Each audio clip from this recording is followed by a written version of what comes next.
Today we're being joined by potential AFLW draftee from South Australia, Jemma Charity. Jemma, thanks for coming on. Thank you for having me.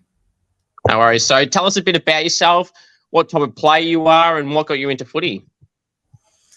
Yeah, so I'm currently 17 years old, going into year 12 at Henley High School here in Adelaide. I believe I can play anywhere on the ground, and Mum got me into footy at a pretty young age. I've loved it ever since, so yeah. That's good. Obviously, as you said, this is your draft year. So last year, making the under-18s All-Australian squad in the championships must be a pretty proud honour to be a bottom major and be a part of a star-studded championship All-Australian team. Yeah, obviously, I'm just so grateful for that. The national champs in SA was amazing to win that with all the girls getting drafted now. So yeah, it was amazing. So you obviously also played at the Eagles and now moving to North Adelaide. Am I correct in saying? So how was that time at the Eagles and what prompted the move to North Adelaide? Yep. So I've been playing at Eagles for 2 years, the last 2 years in the league side. Usually played forward, just in the forward line. But my family's just been big supporters of North, like our whole lives. We go out to a lot of the North games last year, watched a lot of the boys play, and my pop's just a huge fan of the club. He usually comes, watches my sister and I at all the trainings. So, yeah, that's one of the reasons why we moved. It's pretty good. Nice, very dedicated for sure. Now, obviously, you mentioned about playing up forward in other positions. What would you say is your best position to play on the ground? I've been told by a lot of coaches that I'm good in the forward line just because of my strong hands, but also in the state academy this year, I did play a lot of in the back line. So yeah, it's been a bit of a change, but yeah, it's been pretty good. So the forward line's probably the main position. Yeah. What would you say? Now you mentioned being probably forward is your best position. What would you say some of your strengths as a footballer? What are some key assets of yours that you pride yourself off? I would say that my kicking is a strength of mine, and probably my marking. Yeah, I'm trying to get a lot fitter this year, so my fitness would probably be up there as well because I will be playing midfield this year at North Adelaide. Yeah. So yeah. So do you feel any added pressure to go back to back in the championships when that time does come around? Because you did it as a bottom major, and the expectations maybe from the outside would be to be around that mark, if not make it again. Yeah, I feel like there's a bit of pressure with being a second-year All-Australian, but if I just keep putting in the hard work this year, have a great season at North and State this year, keep putting the extras in, then I hope I become an All-Australian again for 2024. Hopefully. Now, who did you go out barracking for? I'm a Port girl, so my whole family goes for Port Adelaide, yeah. So, obviously, being a part of the Port Adelaide Academy in 2021, is that correct in saying? How special would it be if you were able to represent the club that you grew up or you still grew up barracking for? That would be unreal, just amazing. And recently, some of my friends got drafted, like Loz Young, Shineah Goody, Piper. So I do look up to all of those girls. It would just be a dream come true if I got drafted to Port. Unreal. Now, obviously, you mentioned Loz and Goody and Piper there. How even more special would it be to not only then represent the club you grew up barracking for and idolising, and then to play alongside some good mates at that same club? Yeah, that would be really, really good, real cool, and just amazing because I just look up to them girls so much. I played state last year with them. They're just amazing athletes, and it would be really cool to play with them, hopefully. We'll see what happens this year. For sure. So how beneficial is it to playing for the SA side in the championships at under 18s level while you were in under 17s? What experience do you take from that now heading into this year? Because some people don't have that good opportunity to represent their state as a 17-year-old or in under 17 level compared to where you got to, and now you get to play alongside some other players that will play for SA that you may have played with this season already, and what benefits you get out of it?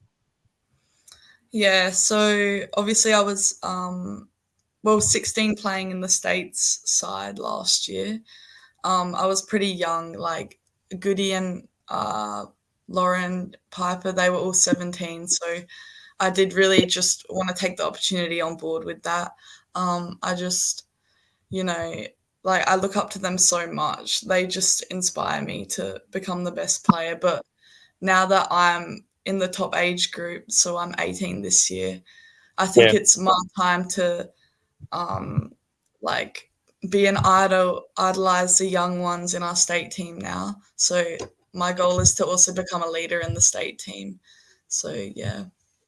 That's good. So, obviously, as you said, you want to be a leader. What are some aims that you're trying to take out of this year that you want to take in that you've had from last season to bring into this season? And what type of form do you want to bring into the – and what is leadership also anything you've ever thought of?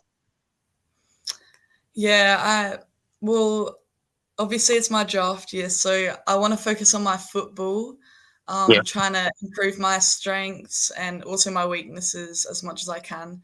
But I think it's also important to, be an idol for the young people. So, like getting around everyone in my state team, I just want to be a leader in that area. So I think it's really important, yeah.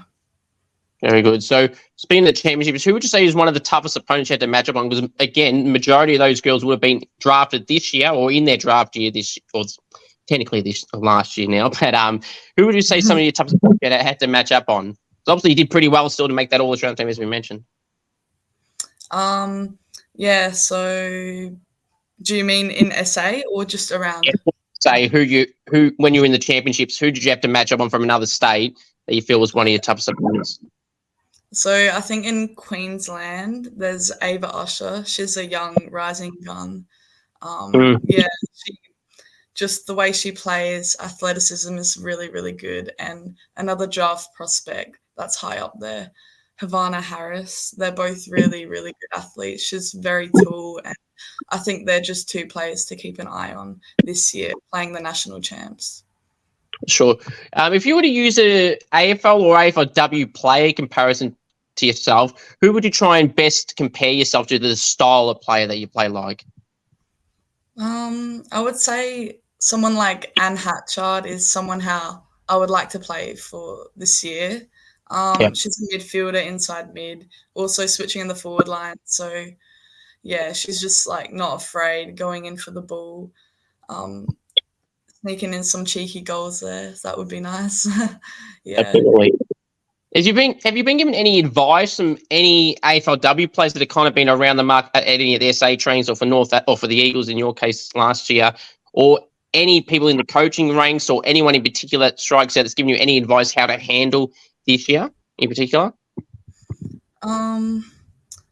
Yeah, well, we had some AFL players come in our state team to have a chat, and it was Sarah Goodwin and a couple other girls. They just said about the draft year, don't put too much pressure on yourself. Just do what you can. Just don't listen to the voices, and don't get too caught up with social media and stuff like that. So there were just some key things that they were mentioning there, which would help me a lot, I think. Yep. That's good. Any particular favourite teammates you had at the Eagles or in the SA team?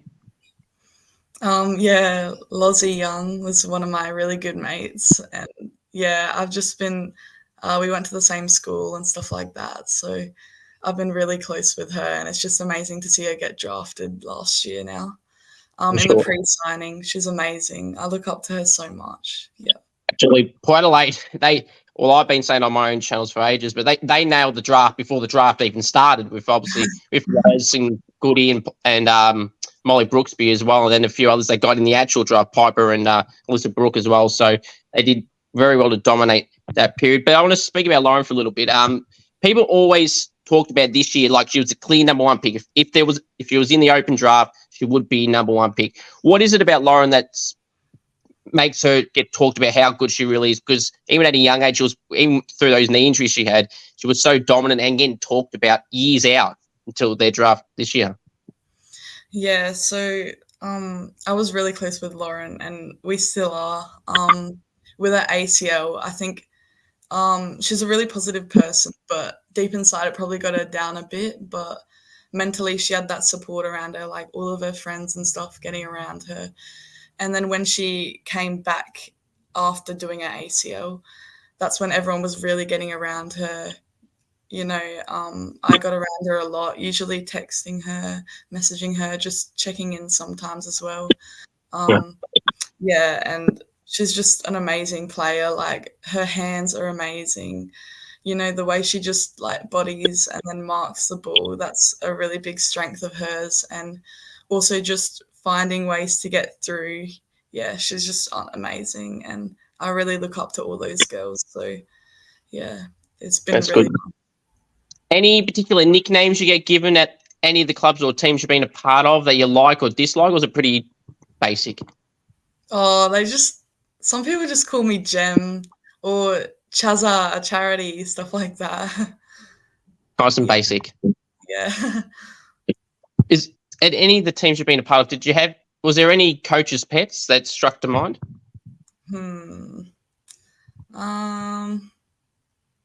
Yeah, there was a few actually. Everyone's just, close at State and North, Eagles as well. Everyone just got around each other, so it was a good environment. All three clubs are great. That's good. Any outside of footy interests you have? Anything that you love doing outside of footy? Oh, I just like hanging out with my mates every now and then, but I'm doing boxing with my brother right now, so that was a little Christmas present I got. It was pretty cool. And new runners, stuff like that. Just been trying new stuff out. Yeah. That's nice. How are you at the boxing thing? Is this like one of the first times you've kind of done it, or do you beat your brother up in a good way, of course? No, we just like practice on each other, dodging and punching. Yeah. But no, I'm doing it because like I've been watching Taylor Harris lately. Like, I look up to her as well. Amazing boxer and footy player. Like, she's just unbelievable. Yeah. She definitely. Is there any favorite TV shows, movies that you like watching? Nah, I like watching YouTube. I go on Netflix every now and then just to watch like Mean Girls, Clueless. Yeah. Yeah, good movies, classics. Fair enough. What do you feel is the best individual game you've ever played in, whether it's for SA or for the Eagles or any teams you've ever been a part of, that you feel has gotten you into this position right now where you're within your draft year and you're starting to get talked about as well, and obviously making an All-Australian team last year? What's some games that streak to mind that feel like is getting you into the position where you are so far? Yeah, so I reckon a year and a half ago or a couple of years ago, we had under 16s state team, and we had an internal match. It was a blue against yellow side. Yeah.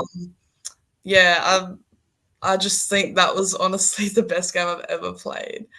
I don't want to sound like cocky and stuff like that, but like I just played midfield that game. I got 3 goals as well. Nice. Yeah, so I think that was a good game that got me noticed a lot. And I think this year's the year that I need to start performing really well in Northern State.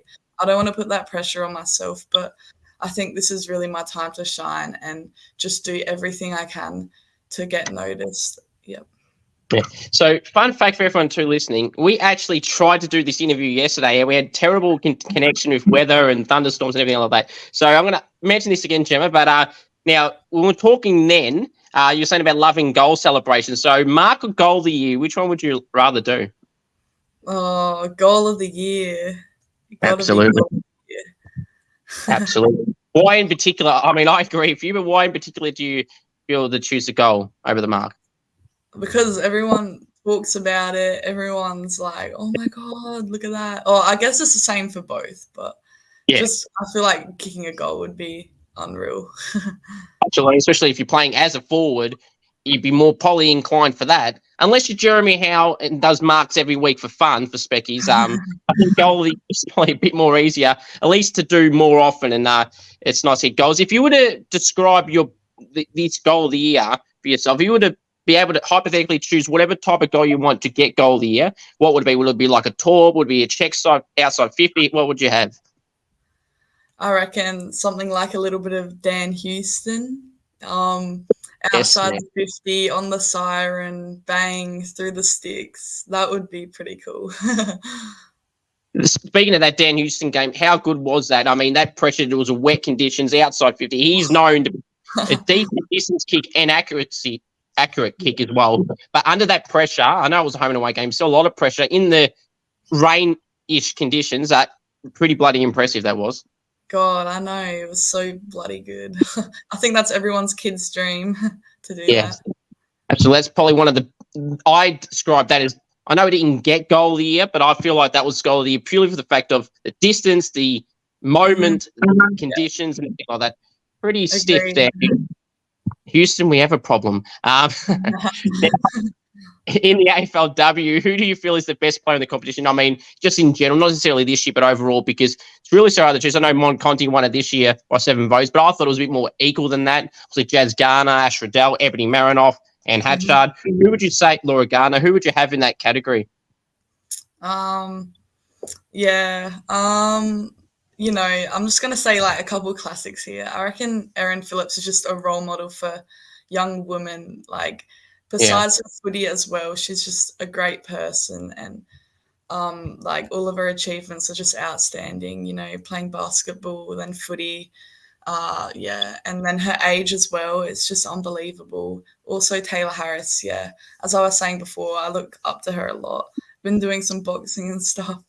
I look up to those girls a lot, and I think a lot of other people do as well. So, that's good. So if you, as a fan or as a player representing any of the teams you've been a part of, have you had any like fangirl moments, I suppose, of any AFL or AFLW players that you've ever met before at any age? It doesn't have to be now, it could be years ago.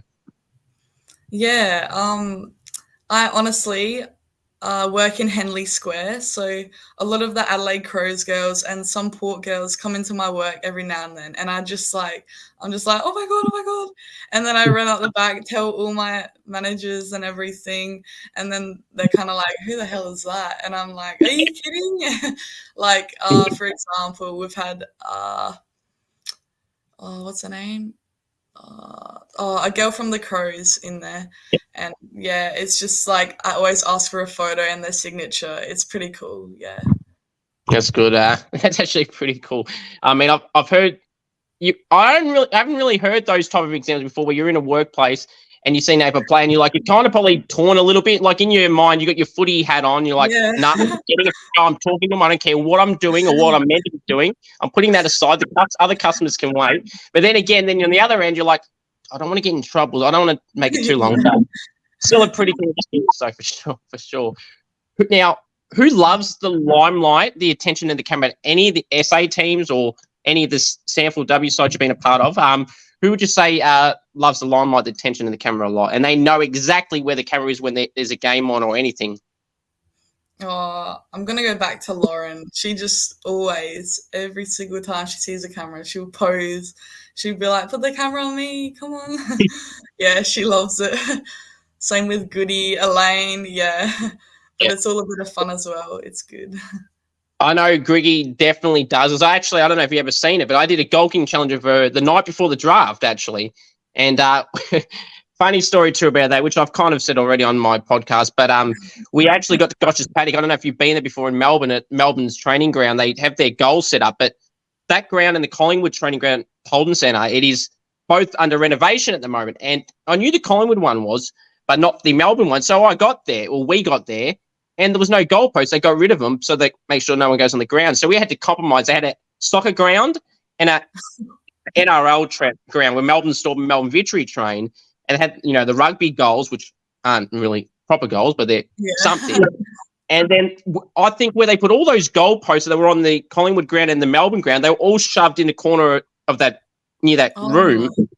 And there was like 8 goalposts lined up next to each other.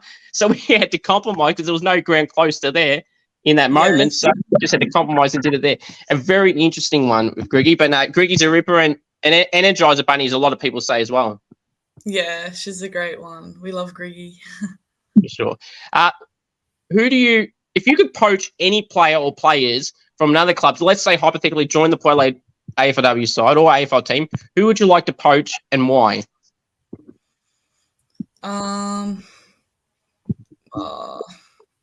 Sorry, Anyone. It can be as unrealistic as you want. What do you mean? Okay, let's hypothetically say you're playing for the Port Adelaide AFLW side. Who would you like to poach from another club to join Port Adelaide's team? Oh, right. I don't know. I don't know. Someone I probably look up to because I would love to meet anyone. Yeah. You know, like the big names. Anne Hatchard, come over to Port. Come on. That'd be interesting. Imagine if that happened. It's like those rivalries. They don't like each other generally. Those type of teams in the same states. That'd actually be very interesting. But as I said, we can make it as unrealistic as possible. She only signed a 4-year extension 2 weeks ago, but that's okay. You never know. They say sometimes contracts mean nothing these days. Sometimes, so we'll see if that ever happens. That'd be huge if that ever did happen. What's something someone does, any of the clubs you've been a part of that you can't stand, whether it's like trying to scare people from around the corner or out of bins? Because that seems to be a trend these days at any level. Yeah, we actually did that at State last year. Brooke Boileau got drafted to Adelaide Crows.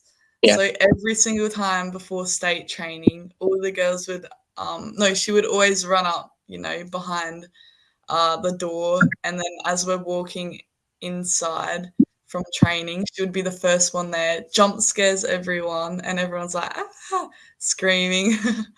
Yeah. Not bad. As I said, it seems to be a trend these days. Now, I'm going to backtrack a little bit. Obviously, you were part of the Port Adelaide Academy, and how did that opportunity come about to be part of the Port Adelaide Academy, and how much fun is it? Yeah, I think me and my sister both play for Henley Sharks, and from there we got into the under-16s Eagles, and then we kind of got invited out to Port Adelaide, the NGA Academy. It was a couple years ago now. I'm not sure if they still do that as well, but yeah, it was just amazing. Like, I was training with Goody, Lauren, all my close mates that are drafted now, and yeah, it was pretty scary though, because we had all these fitness testing and stuff like that. I never did that, never knew what it was before. And yeah, but the opportunity is just amazing for that now because people love talking about it. So, and I do too. It's pretty cool to be in that. Absolutely would be for sure. Now, you mentioned boxing as well, so this may be the answer here, but did you play any other sports in the last 5 years or so, or even before that? I think it's just been footy the past 5 years. Before that, I did play netball for 2 years with my sister, Chloe. We both played at Grange, but yeah, I think netball's the only other sport that I've actually played, but I'm just sticking to footy and doing a bit of boxing here and there. So yeah, footy's my main sport. That's good. Interstate trips, are you a fan of interstate trips? And while you played for South Australia in the Championship, did you have to do any travel games? Yeah, so our first game last year was in Perth. Okay. Yeah, so I don't know. I'm not really a big fan of interstate traveling, but, it's really cool to go to other places. Like, I'd never been to Perth before, so it was pretty cool to go there. And we also went to Melbourne for our second game. Yep. In Werribee. Yeah, that was pretty cool as well. I've been to Melbourne before, but yeah, I think traveling is just really tiring, but I guess I'm going to have to get used to it if this is the career I want. It's very true. And I mean, and I understand, and you clearly wouldn't be the only person in that position. Especially, I suppose, at least to start off with, it might be a bit difficult because, you're not really experienced in it, or normally if you're going to state at a younger age, you're doing it with family, and where in that case at AFLW level or whatever level, you're doing it kind of on your own, well, not on your own, but you're doing it at different environments. So you're not accustomed to the people that you generally would be doing those trips with, though. Yeah, you're right. It is tiring, but you know, once you're there and you're playing the game, it's like the best thing you could ever do. You're with all your mates. It's just the best career anyone could ever want. You're getting paid to run around. It's just Yeah, would be the best dream. Yeah. absolutely agree 100% there. Who's some teammates you've been impressed by that you can mention some ones you mentioned already, or some that you haven't even mentioned yet that you feel that it could be in their draft year right now as well, that you feel like doesn't get talked about as much? It really should. And it's kind of flying under the radar a little bit. Yeah, so I have a couple close mates from Eagles that I still talk to. Grace Martin is someone that I think is just really athletic, and she's really working hard this year. She's someone that probably could be noticed a bit more, and yeah, she's really fast, and she's really been working hard with me. She comes for a kick with me every now and then. We just try to push each other as well. And also someone is Layla Ebert is also my close mate. Yeah, us three just all try to work as hard as we can and push each other just because we know it's our draft year. And yeah. That's right. That definitely some names to keep an eye out there. So we'll have to see, wait and see what happens at the end of the year. There's a few more questions, Jemma. So I really appreciate you coming on. What is some fun facts about you? Any particular fun facts that you haven't really said before? Something that people might be surprised by? I've got one. All right, I'm a tradie, so that's the career. If footy doesn't work out, I want to be a tradie. So maybe like just some carpentry or maybe even personal training. So they're the two other careers I would go for other than footy. Nice. Well, as you mentioned, you started up some boxing with your brother and that. So if hopefully footy works, but if it didn't, that might be an interesting path to go down as well. Yeah, boxing. Mum doesn't like the sound of that, but we'll see how it goes. I understand why. Just one more question. So appreciate you coming on. Now, obviously, in a lot of awards, which I'm sure you're fully aware, especially in the, say, a Brownlow that's always directed towards midfielders, and ruckman these days even starting to get noticed. And then obviously with the Coleman's obviously clearly directed to forwards. Do you feel that defenders should have their own official title, whatever you want to call it, but should they have their own official title award as well, like the other positions technically have? Yeah, I think defenders honestly work the hardest in like just footy in general. They stop all the goals, stop everything from happening. I don't know what I would call it, but yeah, I think defenders deserve the most credit in footy. They stop everything, and yeah, that's also another area I would like to improve on my defense. So yeah. Jemma, I really appreciate you coming on. It's been really good having you on. Second time lucky. Did have to go to the third time. Really appreciate you coming on. All the best for your journey this year playing for SA and all the teams that you'll be a part of. Hopefully everything goes smoothly and you're on an AFLW list at the end of this year. And thank you very much for coming on. And hopefully that boxing career and tradie career, you don't have to worry about until like 15, 20 years down the track. So appreciate you coming on. Yeah, hopefully. Thank you, Cooper. Thank you for having me. No worries, anytime. Thank you.